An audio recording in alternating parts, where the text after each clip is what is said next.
Breaking news, 53 people are now dead from the wildfires in Maui. The governor of Hawaii just minutes ago cautioned that number will rise. This is now considered to likely be the largest natural disaster in Hawaii's history.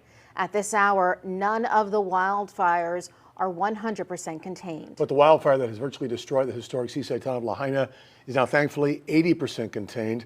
Thousands of people have had to flee the area, and nearly 11,000 who stayed where they were still don't have power.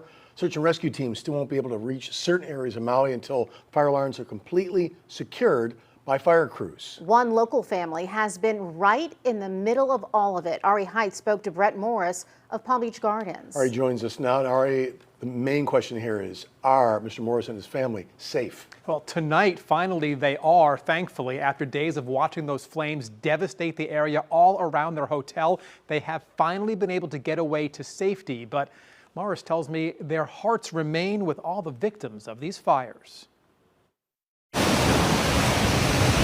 I've seen a lot of things, in my life. I don't think I've ever seen anything like I saw the last, 36, 48 hours. That's the voice of Brett Morris talking by phone from Hawaii. The Palm Beach Gardens resident arrived in Lahaina Friday with his wife and daughter for vacation.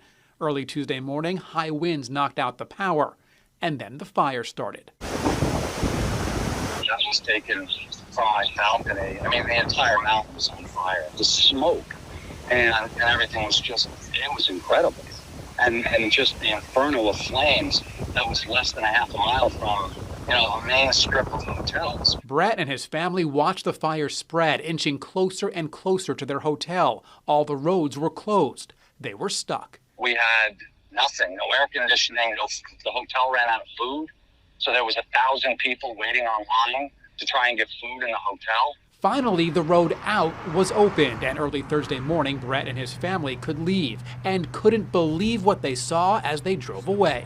All the houses burned down, all the electrical lines in the middle of the road, cars burned out, people crying on the side of the road. It was like apocalyptic, something I have never seen in my entire life. Brett knows he and his family are lucky to be able to leave. They are heartbroken for those who cannot. It's really sad. Your heart goes out to not only the people that lost everything, they lost loved ones, they lost pets, they lost everything that they've had, and they've got nowhere to go.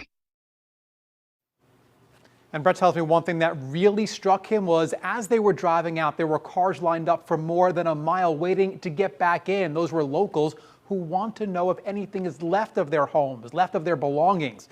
He says he believes it will be days until the National Guard and police allow them in to find out. Reporting live, Ari Height, WPBF 25 News.